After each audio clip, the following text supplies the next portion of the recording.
Testing. There we go. That's really loud. Here, wait a minute. Let me put that down. It should be okay. Is that better? Can y'all hear me? Everybody on a reflection? And we are going to do this Facebook Live tonight, and so we say hey to our probably about 2 people that are watching us online. First thing I want to remind everybody is we need to pray for Saturday night and pray that it rains on Friday and then stops on Saturday. Because we have prom right over there, and those poor girls in those expensive dresses and high-heeled shoes that go 10 inches into the muck, and I just feel bad, and I hope that it's going to end up being a nice day.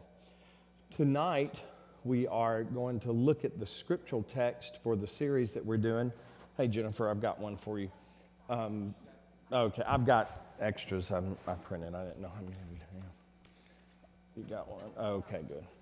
And so we're going to look at the scriptural text and the themes for the series I'm doing called Come Follow Me. Actually, this was put together by the United Methodist Church Annual Conference of South Carolina. So they put this, and I really liked it, and so that's why I'm using it. From membership to discipleship is the theme. And it starts with the disciples and how they grew in their faithfulness. And so I think it's been pretty good for us to kind of review those. So the first one that we have is Mark 1:16 through 20. And you won't need the PowerPoint because I don't have any pictures or anything. All I have is the scriptural text for our 2 people that are online with us because they don't have the printed word that I gave you. What we'll do is we will talk about the scriptural text for the first 3 or 4. I'm on the 3rd one this Sunday. And then next Wednesday, we'll talk about the scriptural text for the last 3 or 4 of this series. There are only 7. And then we're going to do something else in June. So Mark 1:16 through 20, and probably for our online crew, probably the best thing to do is for me to read it. If you're online or if you're here tonight in person and you have your own Bibles with you, or I know I treat y'all really well, and so I usually provide the text. So it probably will be a good thing that we bring our Bibles in the fall. We'll work on that. But then you'll bring Bible versions that I'm not using, and so then it'll cause all kind of problems. It's just best. All right. For this study, I'm using NRSV, New Revised Standard Version. There are lots of versions. People always ask me, what's the best version? And I say, well, what version do you think is the best version? And they say, well, I like NIV. I said, well, that is the best version for you. Now, if you're going to buy a Bible for someone, I would suggest NIV is a very good one because it's easy to read. NRSV is a good study in Bible, and the Message is a good reading Bible. It's not a good study Bible, and so you have to decide what you want. If you want a study Bible, you need more. I would get Life Application Bible, which I find very, very helpful. It has lots of questions and answers. So anyway, you didn't ask, but I thought I'd tell you. All right, Mark 1:16. The title of this is Following. A couple of weeks ago, we talked about it. As Jesus passed along the Sea of Galilee, he saw Simon and his brother Andrew casting a net into the sea. For they were what? Shocker. All right. Remember that this is after Jesus had the problems that he had in Nazareth. And so he's moving. Mark, it happens very quickly, but he's moving his ministry into the Sea of Galilee area, and that's where he goes to find his disciples. All of his disciples per se were Galileans. Remember, they're called that later on in Acts. In the book of Acts, they say, well, how at Pentecost, if you remember, how are they talking like this in all these languages? They are Galileans. What would that mean, do you think? Do what? Po white trash. That's exactly right. They couldn't be educated because they're Galileans. And that's basically the cut. That's exactly right. As Jesus passed along, he saw these fishermen. 17, and Jesus said to them, what did he say? Follow me, and I will make you fish for people. I always think that's an odd statement. What does that mean? I mean, how? And that is all they needed to go. Then their next answer was, and immediately, remember I told you when a great preacher preached this text, immediately is used 40 times in the book of Mark. And so immediately, it says, they left their nets and they followed him. And that's all he said. I don't know if they'd heard about him, if they'd seen his podcast. I don't know if they had followed him on Facebook. I don't know any of those things. But Jesus came up to them and said, hey, you're fishermen. If you follow me and you go with me, we'll fish for folks. And so they left. Verse 19, as he went a little farther, he saw James, son of Zebedee, and his brother John, who were in their boat mending the nets. Remember, I talked about what they were doing is they were fixing them. And my northern brothers and sisters never understood what that meant. What are you going to do? I'm going to fix a cake. Well, what does that mean? Fix is a universal southern term that goes for many, many things. It's just like bless their heart. We say that when we have said something bad about somebody, we don't want to feel like we're gossiping. And so we want others to know that we believe in God. All right. All this happened in a very small amount of space. All of this happened. Jonathan, do you have that PowerPoint? Okay. Is it? Okay, I hadn't been looking. All right. So all of this happened in a small amount of space. It also reminds us that all of this happened in a small amount of time. Look at verse 20. What's the word that it starts with? Immediately. 40 times in the Gospel of Mark. It's more in more in Mark than in all the other Gospels put together. Because remember, I've told you about Mark. Mark is a good gospel to read in one sitting, and you're to read it fast. And that's the way. It was probably performed in the early church. And it was probably performed by persons that had memorized the text. And they would go from house church to house church. Remember, the early church was basically a gathering in a home. And so they would immediately tell those stories. And immediately he called them. And they left their father Zebedee in the boat with the hired men and followed him. So we know that James and John we know that they have family, their family's fairly wealthy because we know that they have hired persons. That tells us that. Do you remember when James and John's mother comes a-calling about, please give my kids a little bit better status in your kingdom to come? You know, and Jesus says, you really don't know what you're asking for. Remember? I mean, so she's a strong lady too. You remember when we read text, we read in between the lines as much as we read the text because it tells us a lot about what's going on in the scene. Zebedee, I mean, we don't know anything about him. We don't hear his name much anymore. Do you remember what these boys were called? Do you remember that? Huh? Sons of thunder. What does that mean? What do you think it means? They were probably loud, okay. They probably were rough and tumbly brothers, okay. It also meant that they had power, not personal power, but sons of thunder means that in their later lives, that's a prediction of what they will be. And they were great in the kingdom, in the early church. For they left their father, poor Zebedee, he's just sitting there going, what's going on? Here's this itinerant preacher, and he comes and says, hey, follow me. And then they just drop the nets, if you notice. Read in between the lines. How would you feel if you were that father? How would you feel if you were their mother? All of a sudden, they just left. And I would be mad that they left their father in the boat, but at least he does have somebody to work. If you notice, Simon and Andrew, they were casting their own nets, and they didn't have hired persons. So they may or may not have had a boat themselves, but we know Zebedee did. All right, so then immediately they boat with the hired men and followed him. All right, so first of all, this is the word of God for the people of God. Thanks be to God. All right, let's ask some questions of the text. Let's see if I can find my mic. Let's see, Jonathan, do we have another mic? I want you to be thinking, oh yeah, we do. Let's see if this is going to work. There we go. Would anybody be willing to tell us in 25 words or less what it was like when Jesus called you? What was it like when Jesus called you? When you heard that call? Were you fishing? Were you spray washing? What were you doing? Anybody want to tell us?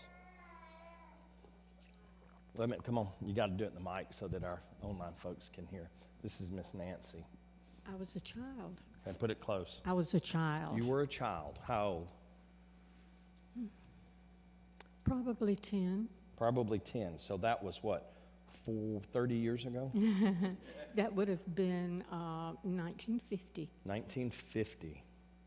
The So world's I was changed. born 1940. The world's changed a little bit since It's 1950, changed a lot. hasn't it? Yes, it has. So where were you? I was at home, and I guess my mother and I had been talking, and I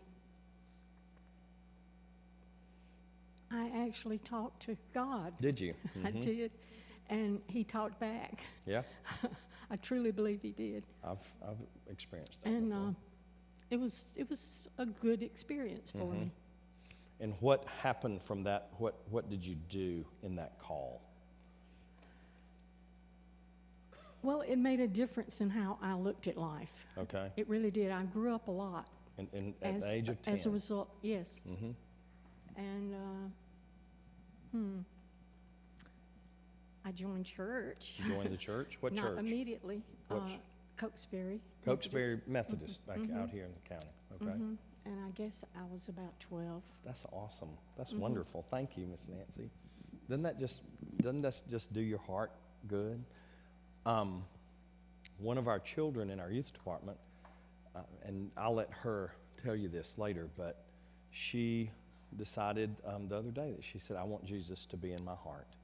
And she talked to her parents, and they do it. And in May, we're going to baptize them in the lake when we're at the lake lot services in the month of May. The 2nd, 3rd, 4th, and 5th Sundays, we're going to be at the lake, and 9 and 10:30. So, and we've got several baptisms scheduled of some children. Well, I wasn't baptized then. You weren't baptized then, okay?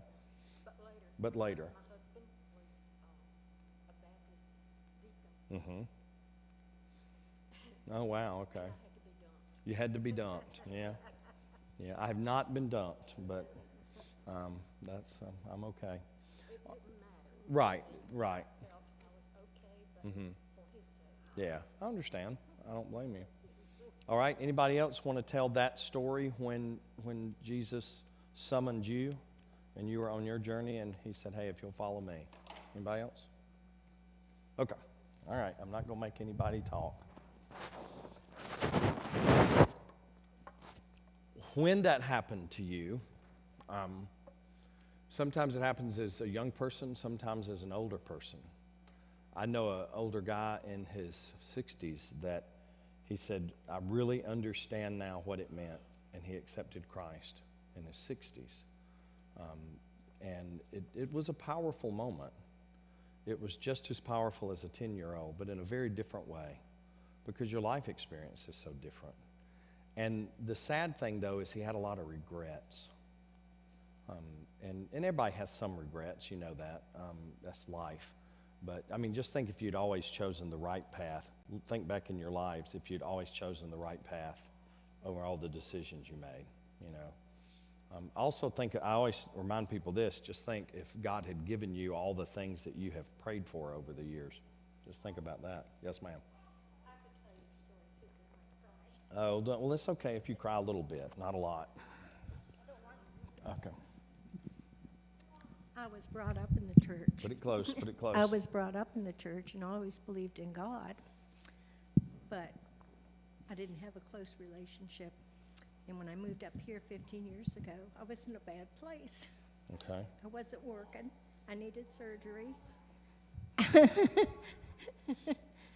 I really just wanted God to take me home. I just can't imagine you in a bad place because you're always such a happy person. Oh, well. Well, I was driving down the road and I saw an 18-wheeler, and I said, if I pulled over in front of him, I could just end this and not be suffering and forget all this stuff. And this voice spoke to me and said, you don't want to do that. You'll end up in the bed, hurt, not dead. He'll die and he has a family. I mean, Really? it just, and I thought, An audible voice. where did that come from? And I pulled over and I went home and I got on my knees and prayed. Oh, wow. And I started really getting into my Bible. When I grew up, my father, every Sunday we read the Bible together. We read through it during the year, but I just hadn't reached that point. And it's made a big difference. Oh, my gosh. That's a powerful story. The power of testimony is powerful. I get choked Oh, up, but it's, what a beautiful, beautiful story. Thank the Lord. Can we just I praise do. God today that you did not do that? I mean, and there are times that many of us have thought about those things. They have been a glancing thought, but wow. And so you heard an audible voice say to you. yeah, I just heard it, and it just really That's powerful. struck me, and I thought, God, are you talking to me? Yeah. Oh, how wonderful. I love that. Anybody else? Okay. I can only walk around the table on this side. All right. Now, I know. The other part of accepting Christ, can you imagine the impact it had on these persons' families? Now, we didn't have a chance in the sermon to talk about all that. But, you know, Peter had a mother-in-law, so that means Peter was what? Married. The first pope was married. I'm sorry, I shouldn't have said that. But, so think about the social and radical experience of the families of the disciples. Now, there's some indication that the family members followed them around. There's a little hint of that. Also because Jesus oftentimes is in the ministry of feeding, you know, loaves and fishes and Chick-fil-A. And so there's all this stuff going on behind the scenes. That's why I want my people here to when you read Scripture, take a broad brush and read the text and look at it from behind, in front, on the sides, and think about what it would mean for you if you were hearing that for the first time. What if Jesus came to you and you were at work? Jennifer, what if you were at work in your nursey outfit, or whatever it is, and Jesus said, if you'll just follow me, I'll make you give shots to people. And not, you know, whatever height of it.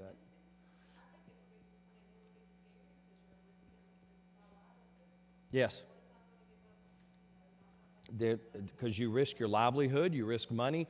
There's all the kind of risk that's taken by these guys, but the risk is not only taken by the guys. Don't forget that. It's also taken by the spouses and the children. You know, when people say, hey, I've been called into missionary work, and they move to Bangladesh or Thailand, their family goes with them. And that's why divorce rate in ministry, when ministry happens later in life, the divorce rate is extremely high. Because the spouse, whether in our church, whether it's male or female or whatever, they didn't marry a pastor. They married a nurse or a doctor or a business person or something like that. And so when ministry chooses you and you choose ministry, it changes everything. You know, Tracy married a pastor because that's all I was ever. I loved education. It was a hard thing for me not to go into teaching because I love teaching. And I'm a middle grades education major with an emphasis in history and English. I could teach in the middle school back then, and now it's kind of changed a little bit. And the chair of education department at LaGrange College said, Alan, you need to be teaching. You need to be in education. And I said, Dr. Garcia, I can't. I'm going to seminary. That's what I've always planned to do. He said, well, teaching's missing something without you. I said, but I always wonder what's going to be missing without me if I don't do what God has called me to do. But so education was always my fallback. If I didn't get it through seminary, I could always go into teaching. And Tracy, you know, has excelled and done very well. So, but think about that. And it was hard for her as become a pastor's wife because there's certain expectations. And I always have been very careful because everybody, back then, everybody expected the pastor's wife, and mostly it was wife, but there were some women in ministry, but they expected their spouse to play the piano and teach Sunday school. And if they didn't do that, then they weren't a successful pastor's wife. And Tracy was not, she doesn't know how to play the piano, and she wasn't interested in teaching Sunday school. So we had to help find her place in this role. And she still struggles with that today. If she was here, she would say that. But so that's kind of how it all fits. And we've got to remember that this call was not only just to these people. These are just the named. The unnamed experience this too. It's just like when you change a job or go live in a different place or make those changes. Sometimes it's necessary for different reasons. Remember, I told you John Wesley was in Georgia. Charles Wesley was the secretary for Oglethorpe, and he hated the job, and Oglethorpe hated him. And Charles Wesley, who wrote 2,000 hymns, it just didn't work. And so a month or two before John Wesley left, Charles Wesley took off and left. And so he went straight back to England. He had some woman problems too in the colony. And then John fell in love with, I can't remember her name. I used to know it. Sophie something. But they'd be out in the marsh, and she'd look loving. This is what Bishop Cannon would always say. She'd look lovingly down into John Wesley's eyes, because John Wesley was about this tall. And he would say, you know what I think we should do? And she was like, yes. And then John Wesley would say, let's sing a hymn. And so she said, I'm tired of this. And so she married a sea captain. And Wesley was offended. And they came for Holy Communion, and he refused them communion. And when you were refused communion, it meant it was huge. And so the sea captain's father was a wealthy man, and he said, this ain't gonna happen. And they chased Wesley out of Georgia. And he went back up to New England, got on a ship, and as he sailed across, they were in a storm, and the Moravians were not scared to die. And that really affected him. Really affected him. And then when he got back to England, I told you this before, but he brought people to salvation before he was even saved himself. And there are people that do that. And when he came back to England, finally, on Aldersgate Street, and God spoke to him, and he wrote in his journal and said, my heart was strangely warmed, and I realized that that Jesus died for me. It's a beautiful story.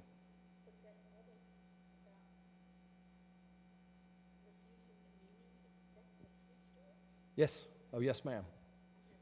Yeah, he refused them communion in the worship service. And that got him in a lot of trouble. The first Holy Communion served in Georgia was in Savannah in a little chapel by John Wesley. It was a little wooden chapel that they had built in the colony. And he would go down to St. Simon's and preach to the Native Americans on the island. And he wanted to convert them. But remember, Europeans smell bad. And the Indians didn't smell bad. They didn't have body odor. And so when the Europeans came with all their clothes and robes and crosses and all that, they were like, oh, and none of them were converted. And Wesley was very upset because he felt like that's what he had been called to do. And then he realized he wasn't converted. And that struggle that he had within himself, he was a prolific writer. And he had that constant struggle of his own conversion, which happened later. All right, so we're talking about families. We're talking about following. What does it mean for you to follow Jesus? What does it mean? Think about it. And let me ask you an even more pointed question. Are there things that you did when you started following Jesus that you're not doing now, or things that you didn't do then that you are doing now? What has changed from then to now? I told you that Luther was a prolific learner of the Bible.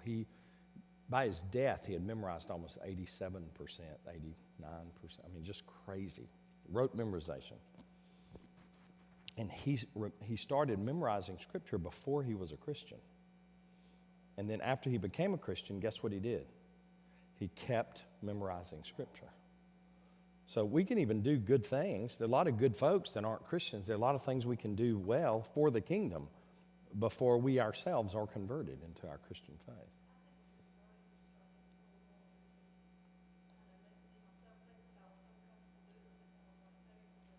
Uncomfortable doing, Jennifer, Jennifer, like what? Like, really?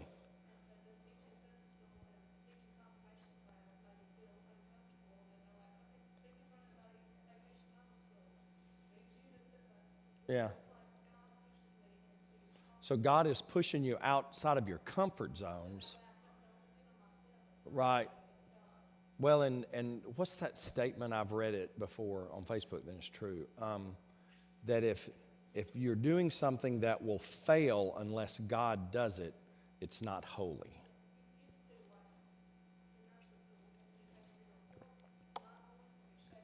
Really? That really blows my mind because you are such a leader for our kids and all those folks. Well, and Jennifer grew up in this church. She was an ankle biter here. I mean, so you're probably baptized here, right, as an infant? And so, yeah, that's really cool. Okay, so that's following. Any questions or thoughts on that text? Anything else? So everybody knows it. Y'all going to have it memorized by next week. That's great. All right, Matthew 16, 13 through 20. Now, the title of this is Confession. Now, confessing. Now, when Jesus came into the district of Caesarea Philippi, this is what I heard a great preacher preach this sermon on Sunday online. Outstanding. That's right. Remember, Caesarea Philippi, just to give you a little background, just to remind you, Caesarea Philippi was a terrible place. There was child sacrifice that took place there for thousands of years. I mean, it was just a horrible place. Mount Hermon, snows melt. They don't form rivers on the mountain. It goes into the ground and comes out as streams. I've been to Caesarea Philippi. I've stood in front of that cave, and Jesus knew of that cave. But Caesarea Philippi was such a dastardly place. And so the cave would flush water out. And at different times during different seasons, it would be low or high. And then they felt like that was the gateway to the underworld. That's part of Roman theology.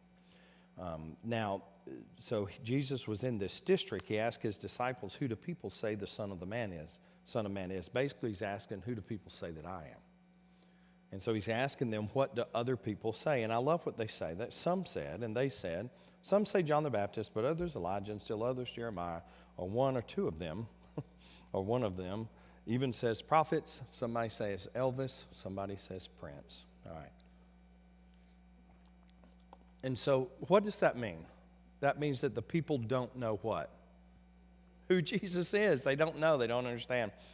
Verse 15, he said to them, but who do you say that I am? And don't you know he pointed to him. Says, who do you say that I am? And then Simon Peter jumps up, ooh, call on me. You are the Christ, you are the Messiah, the Son of the living God. And Jesus' heart went, doo-doo, because he got it right.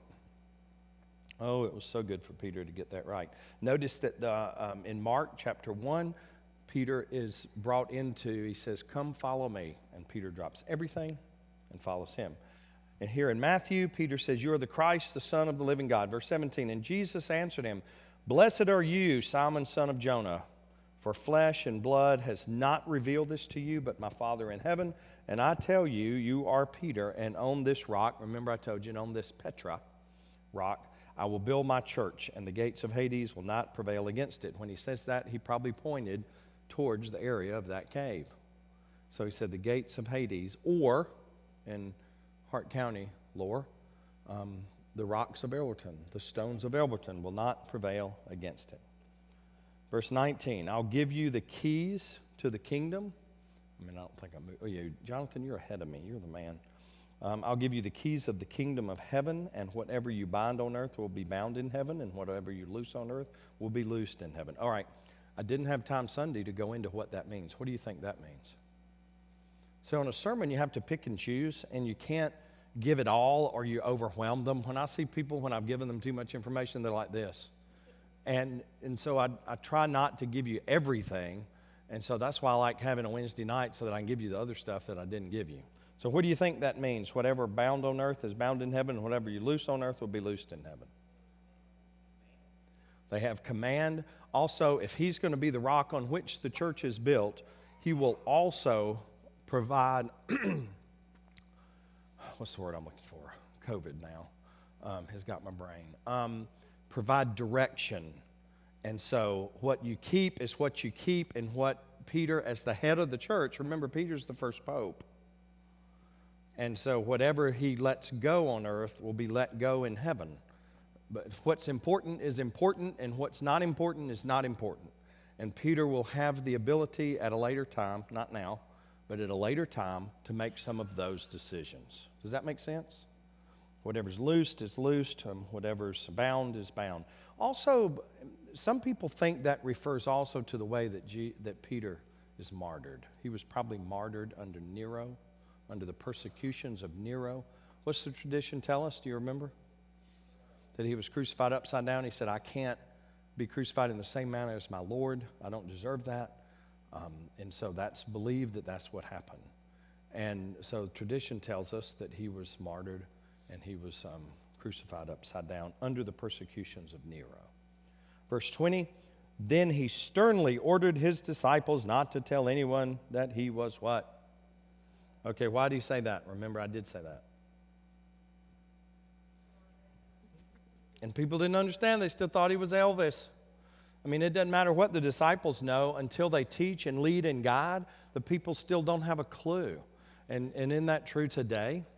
If people that don't know, then we've got to figure out a way to tell them so that they actually understand. And how is the best way for us to tell them? Sorry, I'm getting loud. How is the best way for us to tell them? Live out our faith.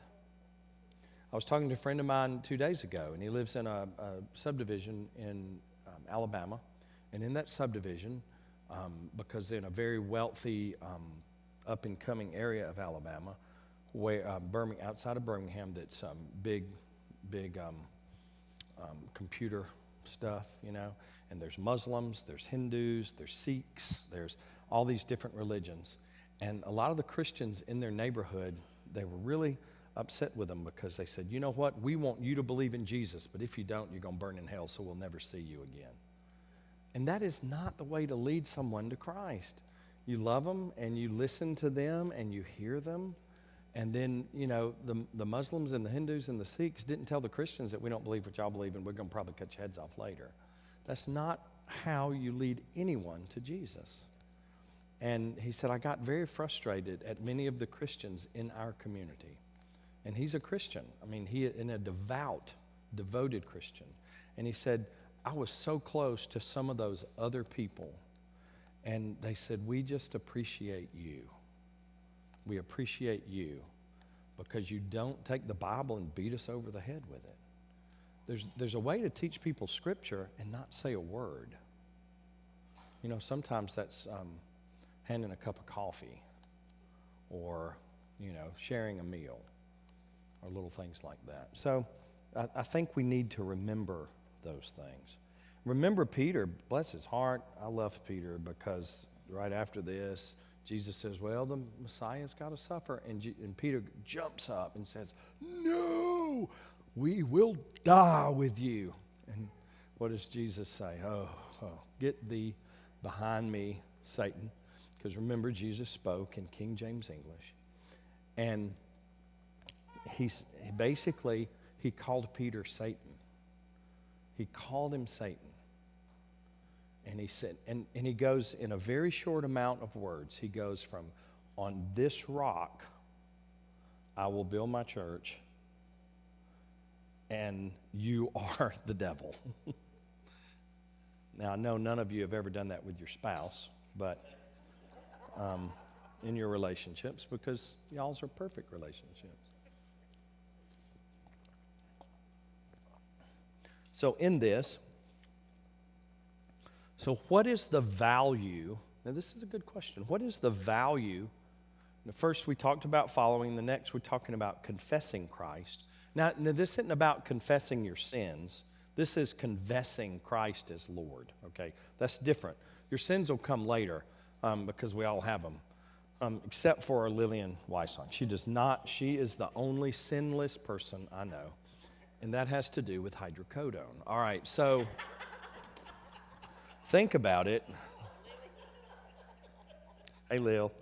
All right, so you think about what's the value in a relationship with Jesus? Does it have any value? Peace? Trust? I love the word joy.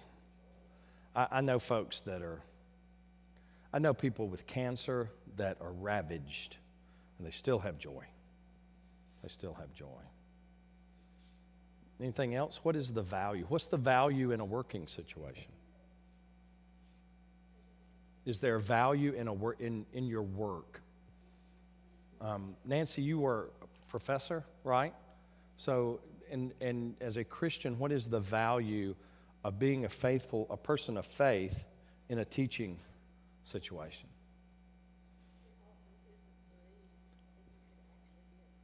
Yeah, I'm sure. In academic circles, I bet. You know, this is one of the smartest ladies in Hartwell, by the way. I just tell you, yeah. Well, that's okay. That's all right, honey. But think about that.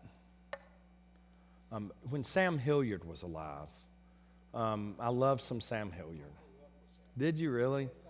You kind of look like him. Oh, we need to talk sometime. I would like him. Sam Hilliard was a professor at LSU in history, and just one of the. I mean, when he was in, you always think, "Oh, I'm smart, and then Sam walks in the room, and you're like, "Oh." Same thing with Nancy. I'm like, "Oh." Do y'all know people that think they're the smartest person in the room? You know what I'm talking about? And really, they're not.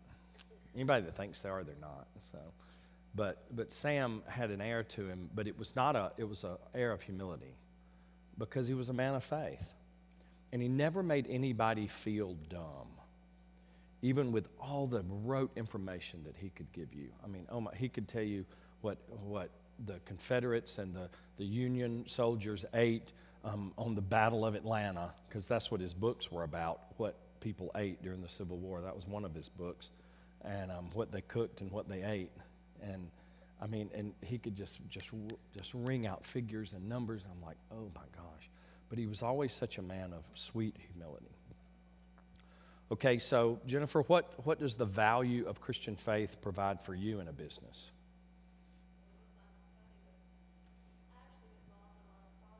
Okay, wait a minute. This is going to be a Mike story, because I want our online folks to be able to hear. Well, yeah. Yeah, she doesn't like to speak. There's only 500 people, so don't worry. Well, a lot of my coworkers come to me if they need somebody to pray with them. Really? They always come to my office and ask me to pray with them. And then the owner of the company gets me involved in a lot of things, because he said, I don't know, when Jennifer gets involved, good things happen. Like, we weren't getting paid for something, so he's like, just get Jennifer on. As soon as she touches it, we'll get paid. He's like, I just know she'll go pray about it or something. And I don't even think he's a Christian, but he's like, just you go pray about it and see what happens. Right. So, I mean, but I think it brings a different perspective. You have a better, more positive outlook on things. Well, and you exude a sense of joy. I mean, I know that in your life and in my life and all of our lives, we can smile, but there's a lot of things behind our smile that we know that sometimes we don't feel like smiling, but we smile anyway. Right. Because that's just what we do. Right. And I know that's true with you. Yeah. And that's one reason. I love that. What about managing and all the things? What does the value of a Christian faith offer? Or anybody? Anybody else? Grace, you give people a lot of grace. Patience? Oh. Do you mean to say that your employees don't do what they say they're going to do? Or show up on time. Oh my goodness. Yes, I know. Same thing in the church. Same thing. It happens everywhere. All right, so when you confess Christ as Lord, what does that mean for you today? When you confess Christ. For me, in my tradition, the Apostles' Creed is such a astounding confession of faith, because I think about all the Christians that have been martyred because they believed in that statement. Since it was formulated in the 200s and 300s. I mean, it's a part of the Christian tradition, and it's so important. I believe in God the Father Almighty, creator of heaven and earth. I believe in Jesus Christ, the only Son, our Lord, who was born of the Virgin Mary, suffered under Pontius Pilate, crucified, dead, and buried, third day he rose from dead. You know, and I try to read it on Sunday instead of do it by rote memorization, because when you read it, you can look at the words. Now, the problem with the pastor, okay, and there are lots of problems with pastors, but there's a big problem because when I'm on the bulletin and when I'm doing something, I'm 3 steps later in the service. And so I'm going to tell you a secret. If you ever hear me cough during something, that means that I have gotten lost and I am totally...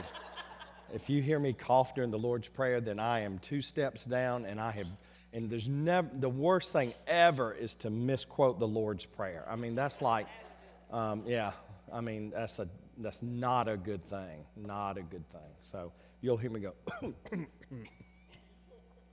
I probably shouldn't have told you my secrets.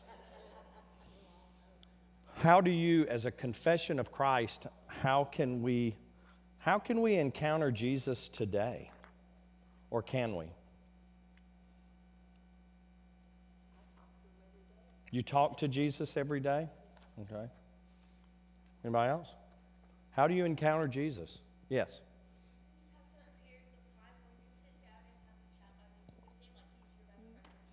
And I think that's a wonderful, wonderful thing. And we think that is simplistic, but it's not. I talk to my grandmother too, because she's talking with Jesus right now. And so I say, Mamu. That's what I called her, Mamu. And I said, Mamu, we got to talk about this. Because I always hear, I can just see her with things that I do. She'll go, I don't know if I would have done that, Alan. Now, my grandfather, he wouldn't have said that. I can't tell you what he would say. So it's not good online. All right, so this encounter with Jesus, what does it mean for us today? Well, okay, let me change it. What about how do you encounter Jesus when you experience failure? What if what you're planning doesn't go right? What if they don't get paid? How do you encounter Jesus then? Okay.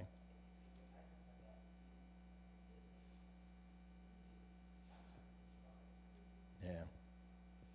I heard, I don't know how people survive without that crutch to me, and it is a crutch for me. Miss Quinn told me that. Such is life. But that's hard for some people because some people that we experience in our lives have gotten everything they've ever wanted. I met with a group of folks that are running it's Shepherd's Hill Academy in Martin. And the young people they deal with have all got lots of problems because they have never been told no. And they have great wealth. Wealth covers a lot of issues up to a point. When you're poor, you'll have to deal with those issues earlier, unfortunately. But when you're rich, there can be a lot of shielding. And the kids that they deal with. And I've got him booked to come talk about the academy in the fall. So you'll know, do what? Really? Oh my goodness. Really? Lived down in Gwinnett County, and they brought to your house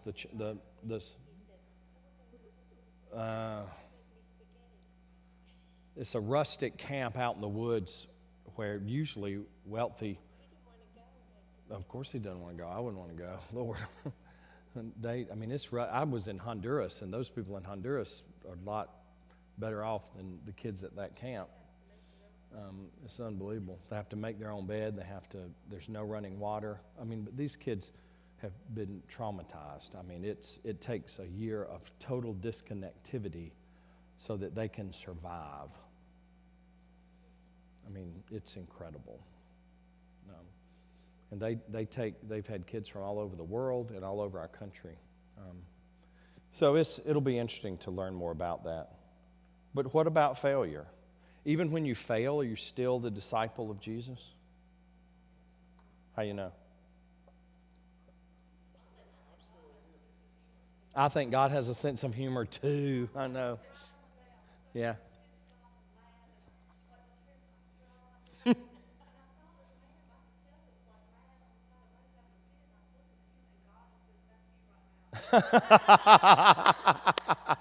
Jennifer said that she was mad and driving like crazy, and then God showed her a man on the side of the road who was having a fit, and God said, that's what you look like right now. That is hilarious. Sometimes, like Jesus with the disciples, I think God looks at us and goes, oh. A lot of times Jesus thought, Father, and these are the ones you gave me. And these are the ones. All right, let's look at failing. This is Luke 22, 54 through 62. This is what I'm talking about this Sunday, so I can't give you everything. Verse 54, then they seized him and led him away, bringing him into the high priest's house. But Peter was following at a distance. Peter was the one that said, he also cut the ear off. He also said, no, we'll die with you. Verse 55, but now he follows at a distance. Verse 55, then when they had kindled a fire in the middle of the courtyard and sat down together, Peter sat among them. Then a servant girl, seeing him in the firelight, stared at him and said, this man also was with him. But he denied it, saying, woman, I do not know him. All right, so that's his first denial. Remember, Jesus said, before the cock crows, you will deny me 3 times. And this is Luke. In Matthew, he curses Jesus. A little later, someone else on seeing him said, you also are one of them. But Peter said, man, I am not. Verse 59, then about an hour later, still another kept insisting, surely this man also was with him, for he is a what? Galilean. But Peter said, man, I do not know what you're talking about. At that moment, while he was still speaking, the cock crowed. The Lord turned and looked at Peter. Somehow, and for Luke, the Lord was on a balcony. Then Peter remembered the word of the Lord, how he had said to him, before the cock crows today, you will deny me 3 times. Verse 62, very important verse for all of our faith. And he went out and what? Wept bitterly. Why did Peter weep? Part of the reason is because he got caught. Remember, we're looking at all this stuff from all the sides, and if we're going to look from all the sides, a kid called me today and says I was accused of cheating. I wasn't cheating. I did have my phone, but it was underneath my leg where it always is, but the person beside me got caught for cheating, and the teacher said that I was cheating too, but I was not. And so I said to him, and this is not in our school system, but another one, I said, now tell me, why would the teacher believe you? Have you lived a life that the teacher would just be shocked if you had cheated? He said, well, I think so. I said, well, then go to that teacher in private and have a conversation. I said, now you may still have to deal with the consequences of cheating. He's got a 91 average in the class. And I said, but if that teacher has an underlying respect for you that he knows and that he understands that this issue is devastating to you because of not only your spirit, but also your witness, I said, then this may turn out differently. And I said, offer to take the test again. He said, that's really a pretty good idea. I said, well, you still may have the consequences of cheating. But if you do, then you've done everything that you can do. Kids call me all the time with just stuff, One of them called me, I guess, about 10, I don't know if I can say that. I always tell, when the kids go off to college, I always tell them, now listen, don't drive intoxicated. And if you ever are in a situation where you need someone to pick you up, call me. And so they call me. They said, guess what, Alan? I said, what? Because it was like 11 o'clock at night, and they're in a college far, far away. And they said, well, I'm drunk. And I was like, well, I didn't want to say good. I said, are you safe? Yeah. I said, okay, I'll talk to you later. But we have to set those tones so that they have a safe place to call. And so this is when Peter faltering. This is the rock. Remember, Jesus said, you're the rock. On this rock I'll build my church. Secondly, he didn't cover this, but he says, you're Satan. And then, Peter is up and down. We're going to talk in this series, too, about when Peter walks on water. Remember that? It's a good story. We'll talk about it in a couple of weeks. Next week. But Peter jumps out of the boat when he sees his Jesus. Jesus. He jumps out of the boat, and everything's good when he's focused on Jesus. And then when he realizes how bad it is, he starts to sink. I love that there's a picture, there's an image of Jesus just reaching down and holding his hand. And I picture that Jesus for us today, just reaching down and holding our hand sometime to keep us from sinking. So we all have a need of redemption. And I won't ask you to talk about it, but think about times when you have denied Christ by word or deed. Because we all have. You know how I know we have? Because we're human. And that's what humans do. And so think about times when you have denied Christ. You weren't sitting outside where Jesus was being tortured and then, no, man, no. Or in Matthew, you didn't curse him. Remember that in some ways, Peter did just as bad as who? Starts with a J, rhymes with Judas. I love the statement. I told y'all this on Good Friday. I said, even though Jesus knew that Judas would betray him, he still fed him. He still fed Judas. Judas was a part of the miracles, and so was Peter.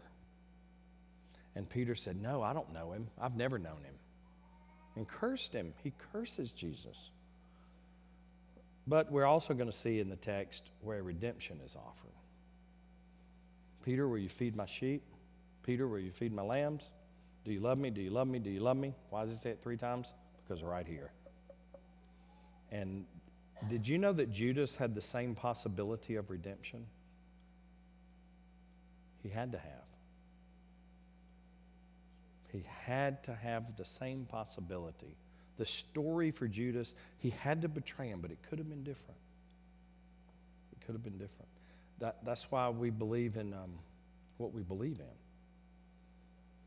Because if we believe that everything is set in stone and every action we do, now I know God knows our actions, but if every action we do is already set, then where's faith?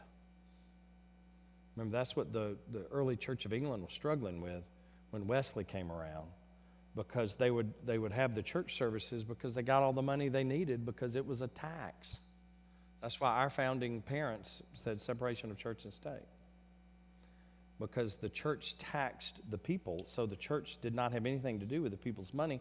And so they would open the church, and if the people came good, if they didn't come, it didn't matter. They still did the same thing, and they still made the same money. And our founding parents decided they're going to do something different. Thank goodness. And so, for Wesley said, we got to change this. And that's why he went to the prisons. No Episcopal priests were going to prisons. That's why Wesley went to prisons. That's why he went to the poorest of the poor and said, you have value. Because they saw no value of themselves in the church.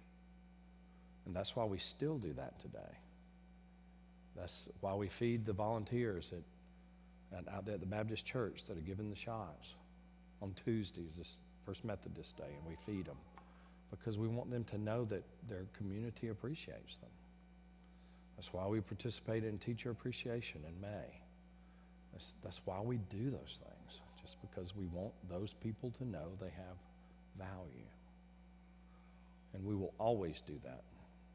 Because if we don't, we lose our soul. That doesn't save us. We're not saved by righteousness. Yes, ma'am.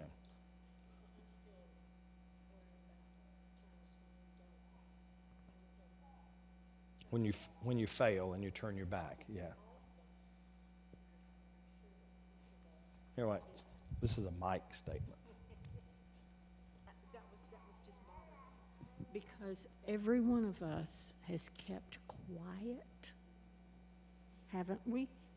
When we should have When we should have said spoken. something. I know I've done it many times. That's right. And then later I think, oh Lord, that was a perfect opportunity for me to share Yeah. your gospel, and I didn't do But it. what about the times that you and I, we thought, you know what, I ought to write a note too. And we didn't do it. And then we've missed the opportunity. Or, I just couldn't get off of that. right. And that's okay. I mean, I want y'all to think. That's why I push y'all. I want y'all to think about this stuff for yourselves. I don't have all the answers. And I will promise you, I will not give you all the answers. Because you have the answers within you. But we just have to do it. We have, and when the Spirit urges us to write that note, write the note. We can get a stamp later. You know? Well, if we think about the times that we failed, think about those times. And you know what? Let's ask God's forgiveness for those failures. And then let's don't think about them anymore. Because when God forgives us, it's wiped clean. And let's not do it anymore. You know, I always struggle when people, like the guy in Anderson that sits inside the road and has a sign that says, I'm homeless. And I want to give them Nancy's purse. I want to give them yours, not mine. And I always struggle with that. Because I know too much, like all of us, and well, are we enabling? Or are we, and there's always that constant struggle. And somebody came up to me at the gas station one day and said, hey, bud, can you give me $1 to get some gas? I said, well, $1's not going to get you a whole gallon of gas. He said, but I've collected this other amount of money, and I've got enough to get enough gas to get home. And I was like, well, and then, okay, so then do you lie? But I can't lie because I don't carry cash. So I'm sorry, I don't have any cash. Here's Nancy's credit card. And so I debate on this. I always do, and I wrestle with it. And some people don't. I do. I really do. It tears my heart up. And I said, well, if I buy you a tank of gas, could you use the money you have to not buy beer, but get something you may need you can go eat? He said, oh man, that would be great. That would be great. So that's what I did. I filled up his car. It took a lot of gas, but he had money. I have done that before. I rode with somebody. This was it was here. And I rode with them to Enmark when Enmark was still there before it is going to become Starbucks. And I said, okay, I'll fill up your car. And it took 99 cents. And he said, oh, I guess my gas gauge wasn't working. I said, I guess not. But I said, I'm just glad we could do that for you. You have to, But now, okay, I'll be quick because I know we're out of time. We were in Israel, and I told this Sunday, I think. I told it last Wednesday. And we were it was Ramadan, and so the Muslims don't eat, and so they get hangry because Christians and other people there can eat, and if they're sitting around somebody and watching you eat, they're just getting madder and madder. So we're eating French fries. I mean, very healthy with lots of ketchup, and it was really good. And these Muslim teenagers were there, and one of them said a bad word, America. And Bob Story and I thought, oh my gosh, we got to get the women out of here. Because there were like 10 of us, and 6 of them were women. And Bob said, okay, we'll do this, and I'll block, and let's do this, do this. And I mean, I was ready. We would have fought to the death. You know it. You would have seen about it on CNN.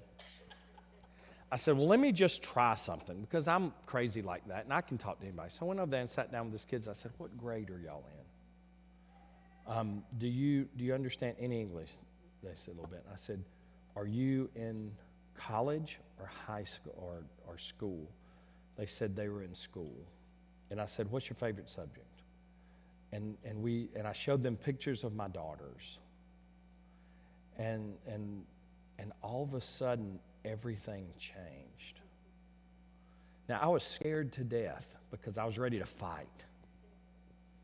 I was ready to do whatever it took for us to get out of that place safe. And sometimes that works, sometimes it doesn't. But that became a learning moment for them and us. And when we left, they said, bye-bye. Because they didn't know Americans. They only see what they see on the news, and they think we're very violent and everybody carries a gun. Because that's what movies tell people in other parts of the world. And we didn't know them. We thought they blew up everybody. So for a chance, something happened. It didn't change their life, nor did it change ours, but it's a good story to tell. All right. Well, thank y'all for being here tonight. We'll go through the other text next week. I hope you garnered something just to sit here and listen to me jabber on. And thank you for your content. And thank y'all for being online with us, all two of you, and bless you. And we'll be back next Wednesday night, same channel, same thing. Okay? Everybody look at Jonathan and say, thank you, Jonathan. Everybody look at Jonathan and say, I have somebody in my family that you could marry. Say that. Bless y'all.